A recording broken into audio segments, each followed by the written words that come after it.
Friends. Welcome to Beautiful Minds. And today we have Sinjini Sengupta joining us.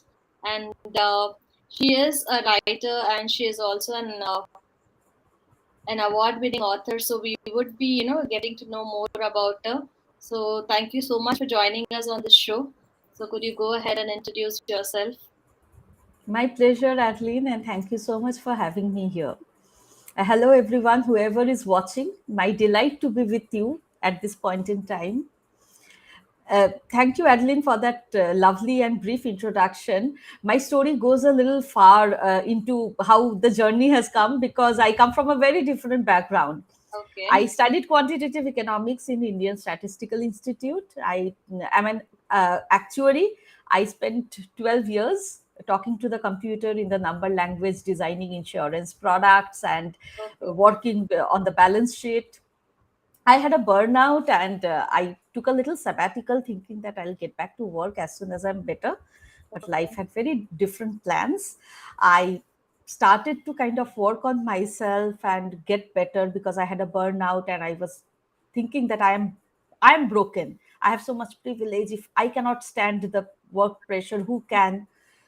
And I started to kind of as I started to share my story, my observations, my experiences, I realized, one, I was not broken. The system perhaps was a little broken and everybody was reeling under the stress, not just me.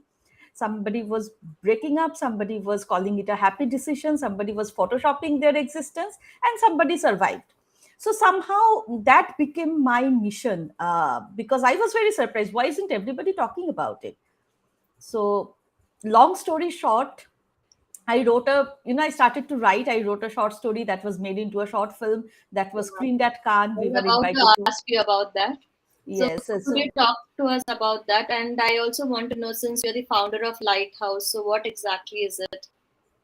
right. So, at Lighthouse, what I do is exactly what was missing in my life at that point in time. I help companies, corporate organizations, and businesses bring hearts to work, because I realized that when I was working, the reason I was burnt out is because I did not belong. I did not have a best friend at work. I could not be my authentic self at work. I was, really slicing up myself and presenting myself. What I do at Lighthouse is I teach storytelling to leaders, to marketeers, to technical, individual contributors, so that they can speak the language of empathy, so that they can use design thinking in their communication, so that they can navigate the technical content of their work with the non-technical audience, build long-term relationships, and have a more stronger and driven and purpose oriented career. So I work with a lot of good organizations right now. I work with Accenture, I work with Z, I am working with JP Morgan, I'm about to work with a number of other very big houses, and I'm helping their leaders and businesses to be able to embrace the language of storytelling. That's wonderful to know.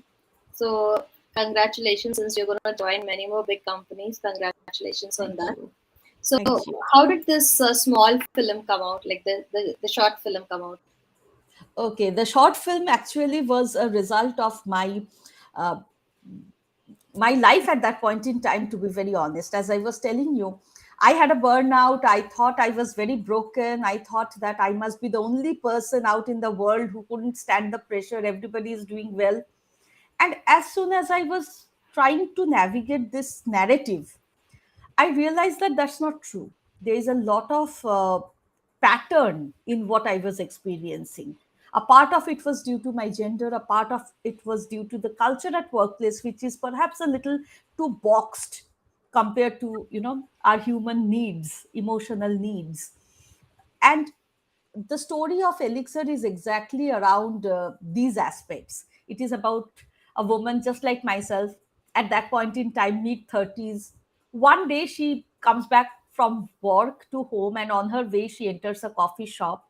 She asks for a cup of coffee and then she asks for a glass of water. And the water she gets is not water but elixir.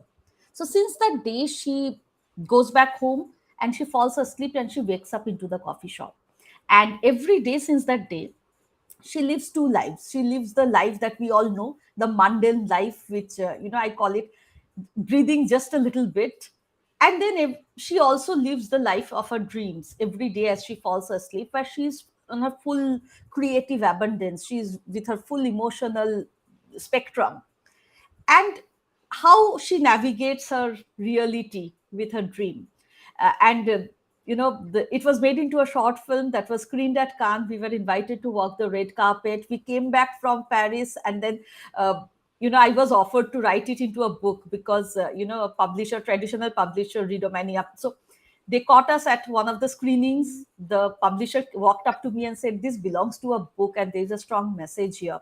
So I wrote the book, also by the same name, Elixir.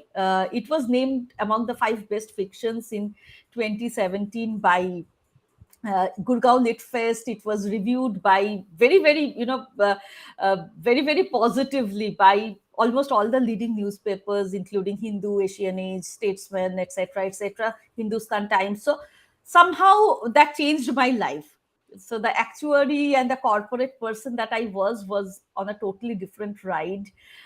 I started to write for a number of global as well as national papers, India Times, Huffington Post. I also started to speak. I spoke at TEDx twice, Yeah, on women issues, on gender. I got invited to speak at XLRI, IIT Indore. So all of these things came together, went to Vipassana many times.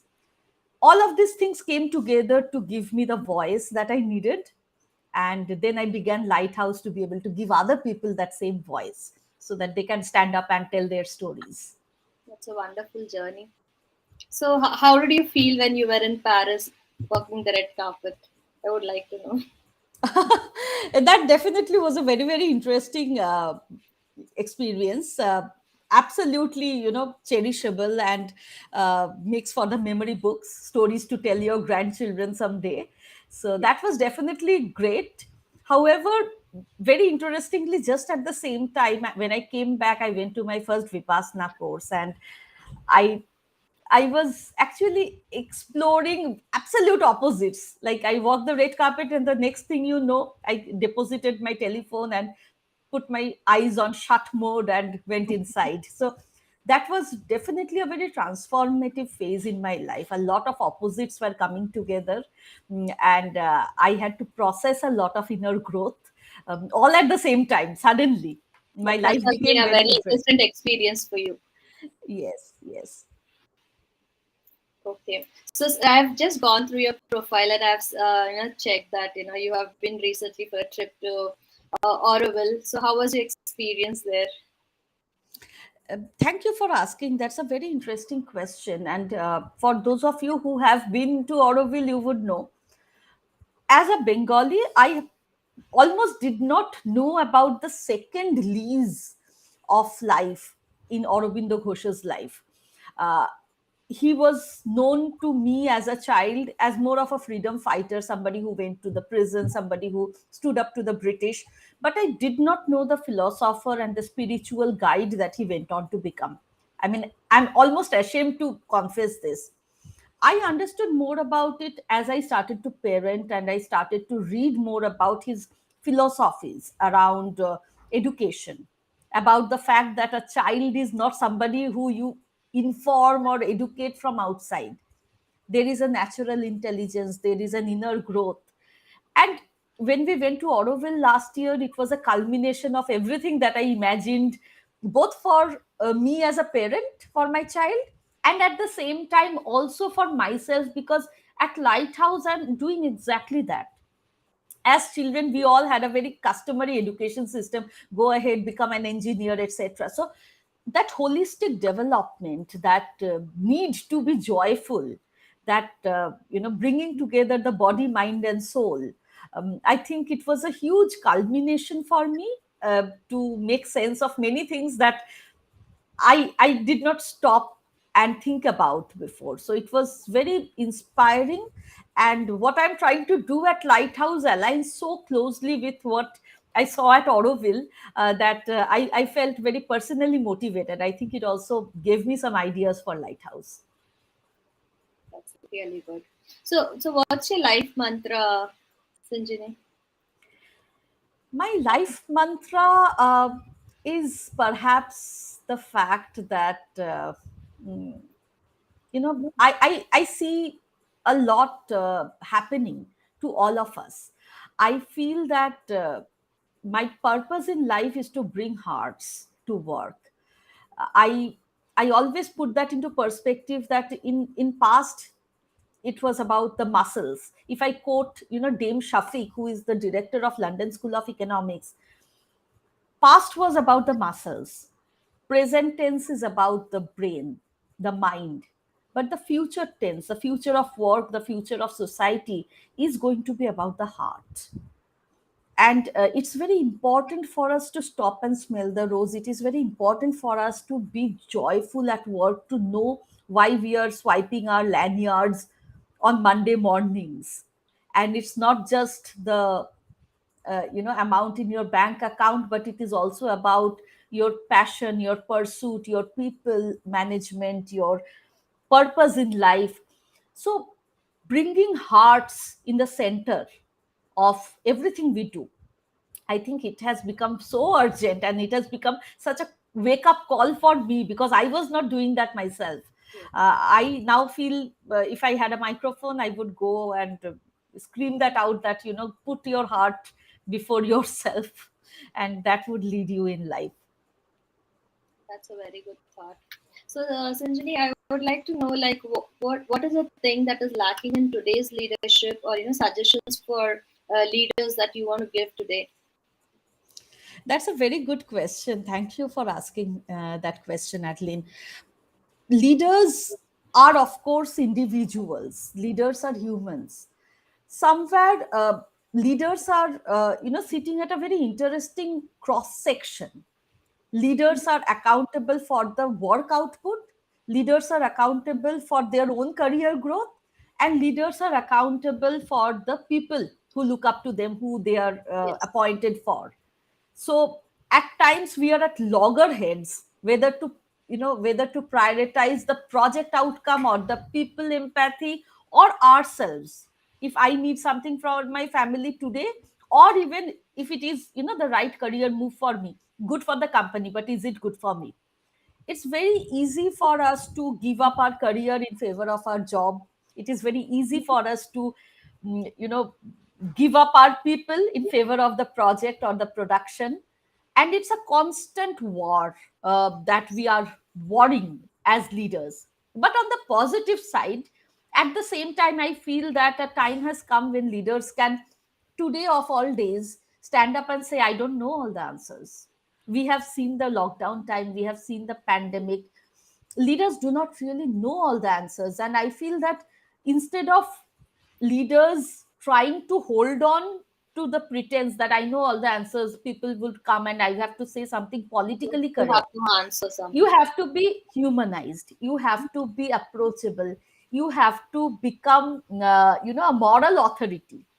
You have to become a person who is vulnerable and authentic. You have to say, I don't know all the answers, I'm on the same boat as you, let's figure it out together. Because people are not afraid anymore. you know Early on, when we started our career, we would go to office because we were afraid, we were insecure. Our That's true. parents grew up on, what if you lose the job. Yes. The millennials are not afraid anymore. The millennials are very happy to pack their bags and go on trekking for 2 months. And you have to attract them not with fear but with love, because fear isn't working. That is the biggest shift in the paradigm, and the leader has to be vulnerable and authentic and ready to learn and humble and self-deprecating and show up as a human rather than just as a leader. So very good points covered on leadership. Thank you so much for that. And I would also like to know, like, what do you like to post on social media on a regular basis, or what do you post on social media regularly? I post on social media quite regularly, and I talk about what I feel about or what I think about. And to be very honest, I am right now in a profession which is giving me so much fodder to think.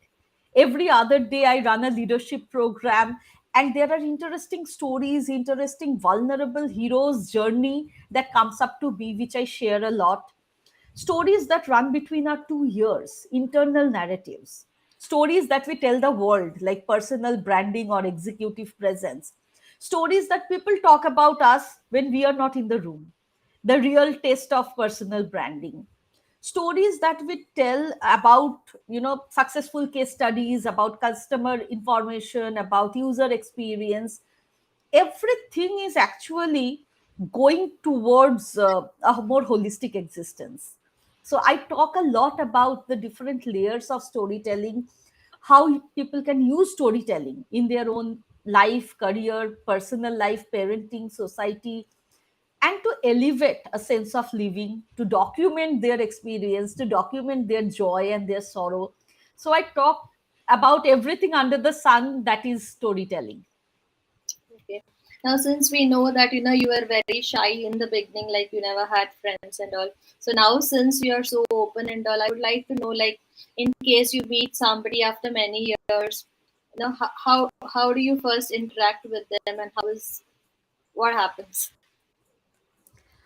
I feel that I'm an ambivert, like many of us. I feel that when we lay out our cards and when we show up, happy to be vulnerable, not to show off, where I went for vacation last month, or where I ate out, but instead say, oh my God, life is messy. Oh my God, parenting really gets on my nerves at times. Or oh my God, another Monday.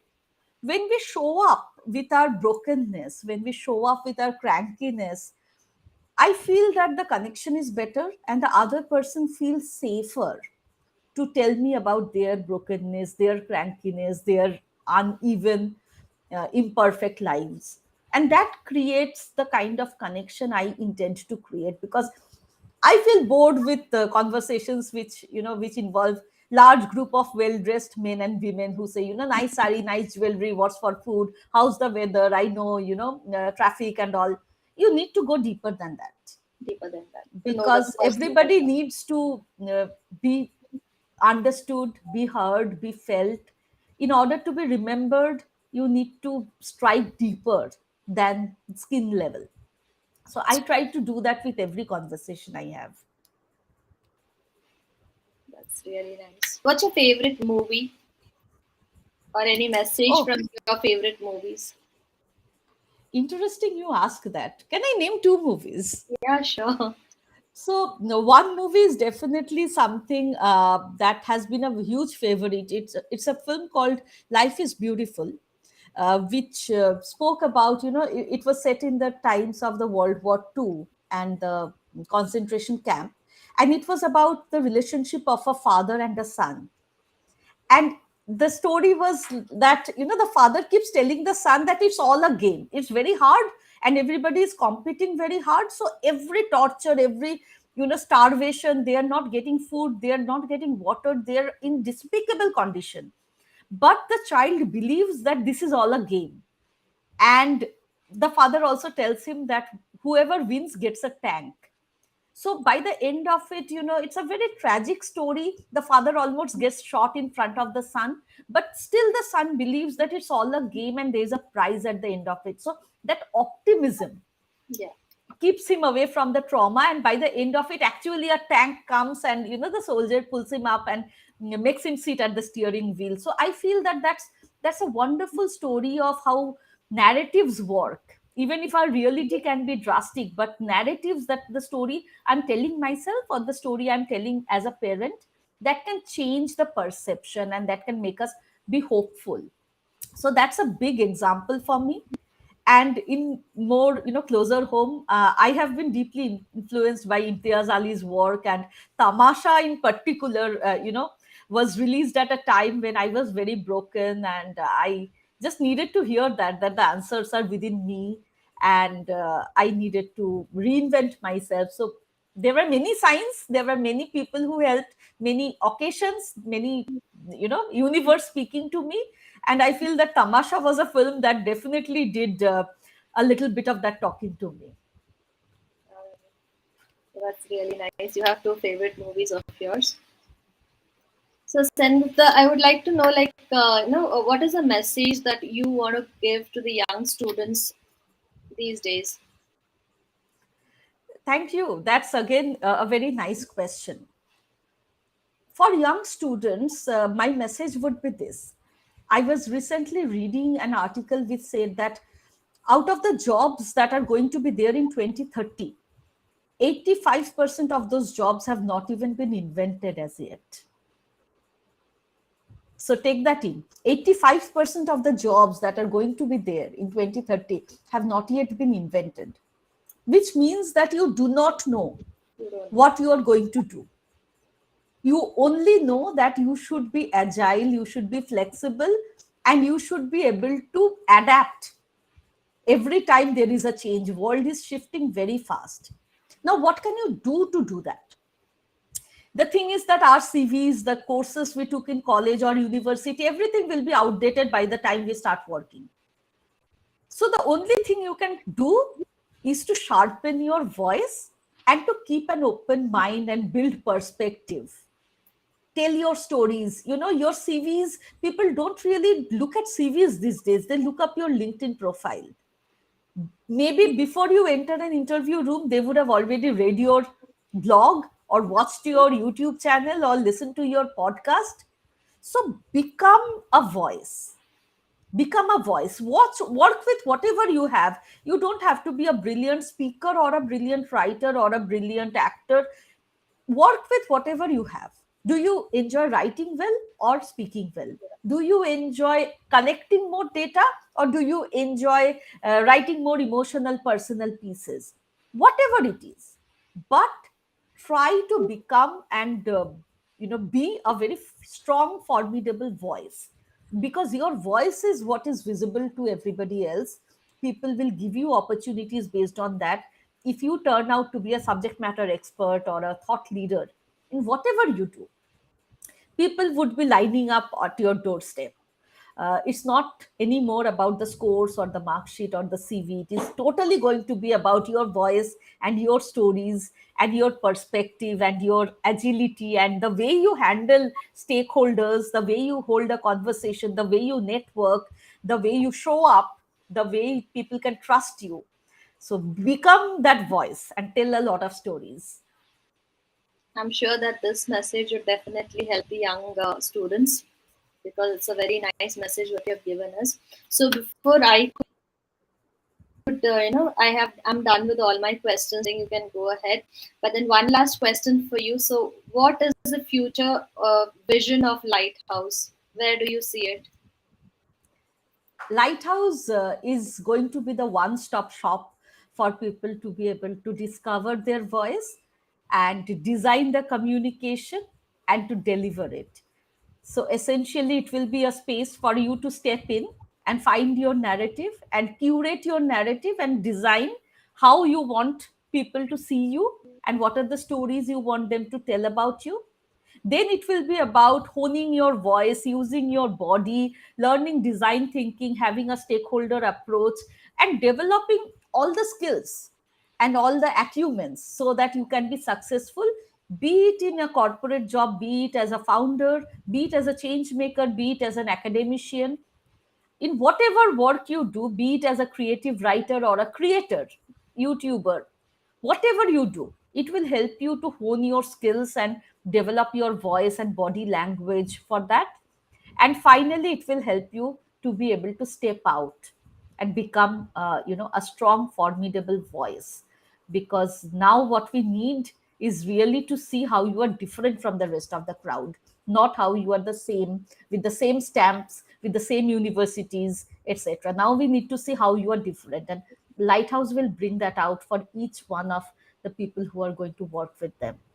So I am very hopeful that Lighthouse will get to make that impact at a very large scale and will infuse that language of storytelling in the corporates, in the business houses, in the individual brands. I'm sure that it will definitely do that. And all the best for your future. Thank you. Thank you so much for coming on our show, Sinjini. It was wonderful talking to you and knowing more about you. So, Thank do you you so have much. anything to tell to our audience? please feel free to connect. Please feel free to connect me to your corporate organizations, HR leads, learning and development heads, because we need this language, we need this empathy, we need the voice of gender, we need the voice of belonging at workplaces. So we have all been going through some kind of development programs, but the language of storytelling, the language of discovering your personal authentic voice, this is something that is very strongly required. And I'm very glad to work with more organizations to be able to do that. So if you are watching this and if you are in a place where you can help me connect with some of your organizations and HR leads and learning heads and diversity inclusion heads, please write to me at founder@lighthouse.co.in. I would be very happy to correspond and to see how we can take up more people, more opportunities, and make and change more lives. Sure. Definitely. Anybody gets in touch with us, we'll definitely let you know about it. Thank you so Sure. much, and you have a wonderful evening. Thank you, friends, for watching WurkTV. Bye bye. Thank you. Bye bye.